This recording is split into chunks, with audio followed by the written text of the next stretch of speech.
welcome back to Crafting and Crime Daily. I'm your host, Rebecca, and I recap live trials so you have something to listen to while you are crafting. Yes, currently I'm working on my Legends of Zelda painting of Link on his horse. Now, if you're not a gamer, you have no idea what I'm talking about, but it is a diamond painting. And I'm also working on a crochet commission, a blanket for one of my subscribers. So yesterday's testimony in the Rust case, I'm going to recap for you, was day 4 of testimony. The first person on stand was the medical examiner, female medical examiner from New Mexico. And her job is to examine the body externally and internally, if necessary, but most of the time it is. That's what an autopsy is, where they open you up. And she needs to come up with a cause of death and a manner of death to put on the death certificate. And it also assists the police in their investigation. She classified this as an accident. Now, the cause of death was a gunshot wound to her chest, Helayna Hutchins' chest. Now, I will tell you, autopsy pictures were shown to the jury, but they were not shown. We're not allowed to see it. Court TV was not allowed to record them. The bullet, when it hit Helayna Hutchins, went into her left armpit. It went through her lung, through her spinal cord, and then exited the scapula area. Yeah. Then it went into somebody else's shoulder. She classified this as an accident. Yeah, accidental death. Now, the classifications are these, homicide, suicide, undetermined, accident. Now, she said many medical examiners could and would have classified this as a homicide. And medical examiners define homicide a little bit different than police and prosecutors. If you die at the hands of another person, that is usually considered a homicide. But this medical examiner felt like after she reviewed everything that was provided to her, and this is very soon in the investigation, only the day afterwards, she decided, since it had not been anybody's intent that this gun should contain a live round, nobody intended this death. So therefore, she considered it an accidental death. Okay. Yeah. Now, she qualified this by saying, this doesn't mean that someone wasn't negligent. They still could be found negligent, which is why we're here. We're, why Hannah Gutierrez Reed is on trial. Basically for negligence, involuntary manslaughter. Like, she didn't intend to kill anybody, but through her inactions or actions by loading this gun with a live round and failing to do safety checks, that Helayna Hutchins passed away. But not so fast. This medical examiner had something really, really interesting to say. And I want you guys to listen to this, and then we'll examine it thoroughly on the other side. I know in your notes that you documented the approximate time of the incident was about 13:48. Is that correct? Yes. And that is 1:48? Yes. Okay. And then you documented that Miss Hutchins arrived at the hospital approximately 15:20. Is that right? Yes. And that is 3:20. Yes. Now, that is approximately an hour and a half delay. Is that right? Yes. And you knew that she was being attended to by EMT personnel, and there was a helicopter waiting to take her to the hospital. Is that right? Yes. Do you have any idea why there was a delay in the hospital taking her? No. Okay. Now, during your findings, you did a CT scan before your external examination, correct? Yes. Did you find evidence of prior medical intervention from Ms. Hutchins? Yes. And what was that evidence of medical intervention? She had been intubated. The intubation was actually in the wrong place. It was in the esophagus. It was removed when she arrived at the hospital, but she was also re-intubated into her esophagus and not into the airway. She had also had surgical intervention, so they had opened up the chest cavities on both sides due to the presence of a gunshot wound. They had also opened up the protective covering surrounding the heart to try to do what they call manual cardiac massage to restart the heart. It's my understanding that she was pulseless upon arrival and non-responsive and not breathing. You said that she had an intubation and another intubation. Is that right? Yes. And they were both in the esophagus. Yes. Now, an esophageal intubation can be a dangerous situation, correct? It's an ineffective way to respirate someone or to establish air. And in fact, can that potentially cause an anoxic situation, lack of oxygen to the brain?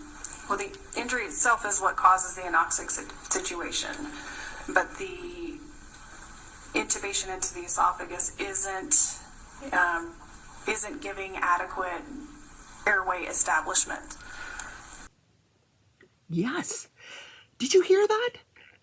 She might have survived these wounds. They intubated her. Now, intubation is when you're not breathing for yourself.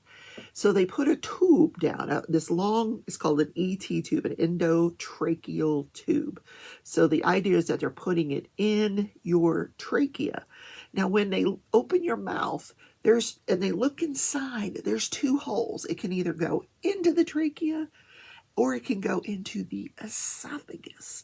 If it's in the esophagus, like the medical examiner said it was, twice, when they bag her, when they're doing the bag mask ventilation or the bag valve ventilation, that air isn't going into her lungs and circulating oxygen through her body.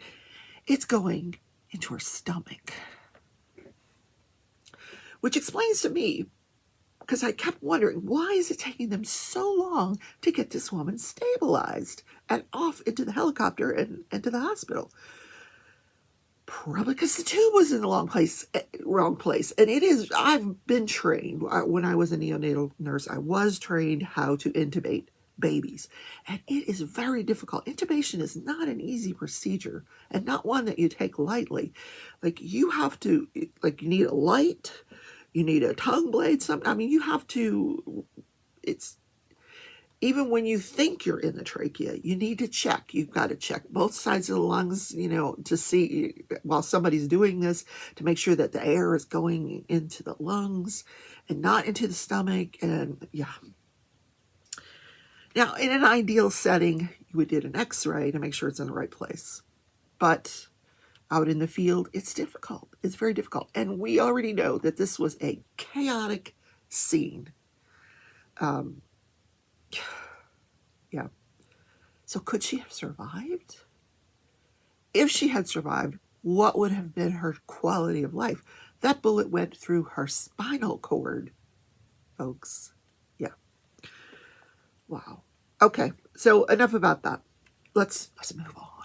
Then they put on an expert, a firearms expert, like a hired gun expert, not the FBI guy that told us all about this firearm that I bored you with yesterday in the show. I'm so sorry about the detail that I went into, but I felt it was important to this case to go into a little bit more detail about the gun.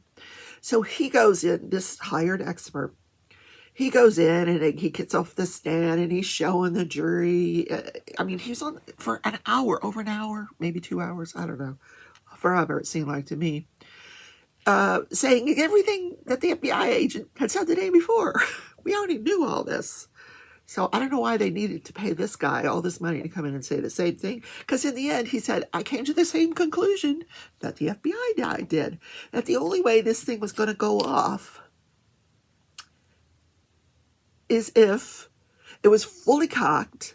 In other words, he bypassed those two safety, the half cock and the quarter cock and the half cock. They have to be fully cocked, and someone had to pull the trigger. Yes. It would not have gone off accidentally. And I've seen interviews of Alec Baldwin where he says he fully cocked that gun. So that was him. Then we get a detective on the stand, and her job is to interview. She comes to the scene, and she said there were so few of us and hundreds of people, a couple hundred people on this set. And we had tons of interviews to do, and it took forever. And I think she was the lead detective because she is actually sitting in the courtroom at the prosecution's table as a representative of the state. They always have a representative of the state as usually the lead investigating officer. So I think this is her. She's a corporal now. So I'm going to show you some body cam footage. She conducts 2 interviews of Hannah Gutierrez Reed. And she called her something else. She said she's now Hannah something else. So I think Hannah probably got married. And she's looking so pretty now compared to what she looked like the day of this shooting. Good Lord. She was a hot mess. So this officer comes onto the scene at the ranch right after it happens. And Hannah is already in the back of this supervising officer's vehicle. And it's a marked vehicle. And the first thing he says to this officer, because she's a female detective, she needs to go to the restroom. Can you escort her? She would like a police escort. Because she's not under arrest. Which is why I was wondering why they showed this, because she makes some statements here. And I'm going to show you these statements, and they were interesting. Okay.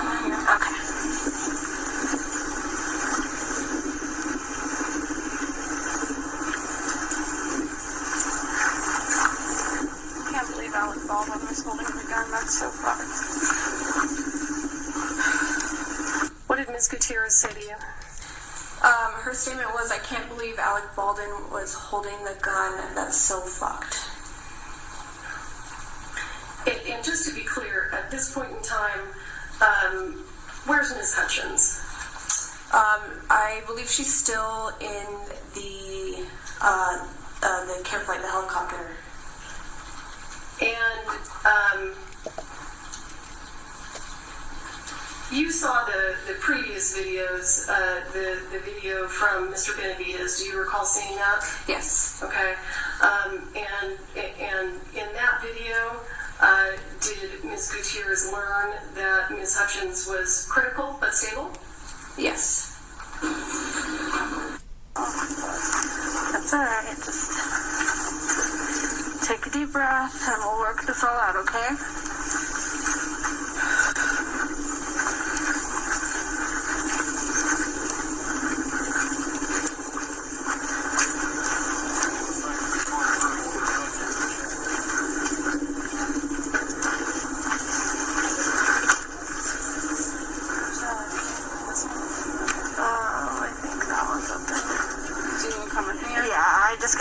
Facing opposite, okay?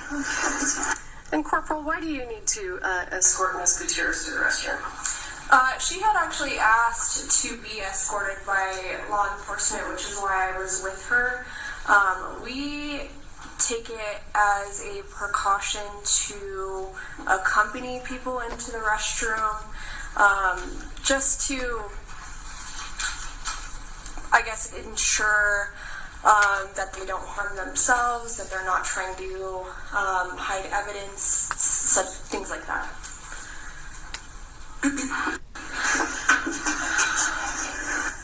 You guys have a lot of people out here. Yeah. Is there like a closer comp car you guys can put me in or something?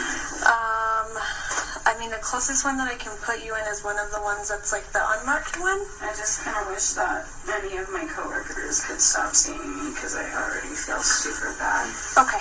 Yeah. Okay, hold on just 1 second. I can even throw you in mine. I have an unmarked one. Is it closed? It's like right.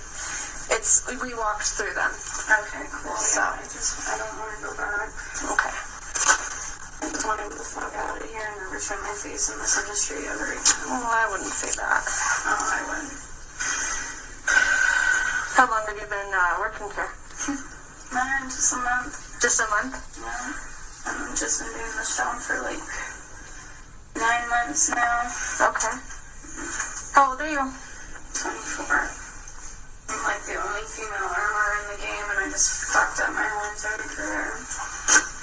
Have you studied armory, or did you go to classes, or how did you get into it? My dad's one of the best armorers in the entire world, and he trained me, and I'm a fucking failure.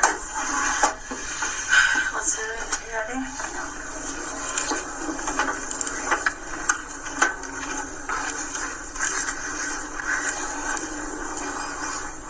Yeah, so it's these cars. Mine's actually the silver car over here.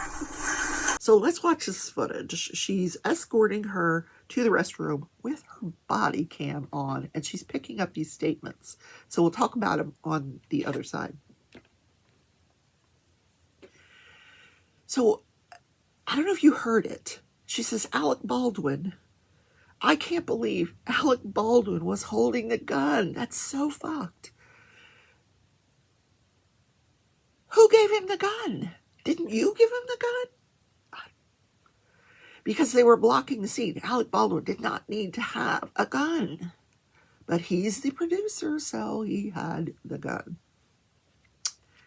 So following this, and then in this bathroom scene, I don't know if you could make out what they were saying, but she's basically saying her job as an armorer, you know, she had only been doing this for 9 months. Her dad is the most famous armorer in the entire world, and he trained her, and now she's nothing but a failure. I mean, and this officer was asked, why did you need to escort her to the bathroom? And she says, well, she asked us to, for one thing. And for another thing, she was concerned that, you know, she didn't want her to harm herself, and she didn't want her to get rid of evidence. So she escorted her to the bathroom, which is why we get this outside the bathroom stall conversation. So this officer goes on to say that she interviewed Seth Kinney, the owner of PDQ Props, 5 times. And she didn't collect his DNA and fingerprints for comparison by the FBI lab because she said he never stepped foot on the set. Okay. I think I still would have collected them. So there are 2 other interviews, the actual interviews she does. She takes Hannah, after this, Hannah's telling her, you know, I don't want to go back in that police car because everybody's looking at me. And she's, you know, she's very embarrassed by the whole situation. And so she puts her in her unmarked vehicle, offers her Gatorade, and then at some point takes her down to the station to put her in an interview room for an interview. And then she has another one later on. Now, I understand the first one is an hour and the second one is about 3 hours. Now, you guys always ask me, how do you do this? Well, one of the little tricks that I have when I watch these trials is I watch them on, I don't watch them on normal speed. I speed them up. And I know which parts of the trial I can just fast forward through. But this one I have to slow down to normal speed so I can make out what she is saying. The jury actually asked the judge, could they have closed captioning so they could figure out what this woman was saying? And the judge said no. And I don't blame her because closed captioning sometimes gets it wrong, like horribly wrong. So, yeah, no closed captioning. You just have to listen. If you can't hear, you got to tell us you can't hear it. And they did a few times. A few times the jurors raised their hands and said, we can't hear it. But what I want to do is I want to thoroughly listen through those. Yesterday, I was in a bad mood. I'm not going to tell you why, but it just wasn't a great day for me. So I did not have an opportunity to sit down and listen to them entirely. So hopefully I'll get that done today and bring that to you tomorrow. So have a great day, everybody. I'm going to be live tonight at 7 p.m. Central Time for Craft With Me Wednesday. I might get my watercolors out. Yes, watercolor painting, because you don't want to know why? I have a new set of brushes. Now, Emma Lefebvre, she's Emma Lefebvre and Craftamo have joined forces to come up with a brush set for florals. She's a YouTuber that does watercolor, and she does some amazing stuff. She used to be a school teacher, but now she makes watercolor. So I would like to, I haven't used them at all. I've opened them, I've looked at it. Here, I'll show you. But I want to test these out tonight. So we'll do a little playing around with some flowers tonight. So, I mean, it goes from a round to a filler, what do they call it? Filbert, a dagger, a flat, a couple of flats, and this teeny tiny fine brush, which is something I really needed in my inventory. So, all right, guys, I hope to see you tonight at 7:30. And then at 9 p.m., I'm going to be a guest on Tia's Crazy Craft Addiction YouTube channel. She and I, she did an event called Love is in the Air, hashtag Love is in the Air. And both of us tried out dating sites, and we're going to talk about how that turned out for us.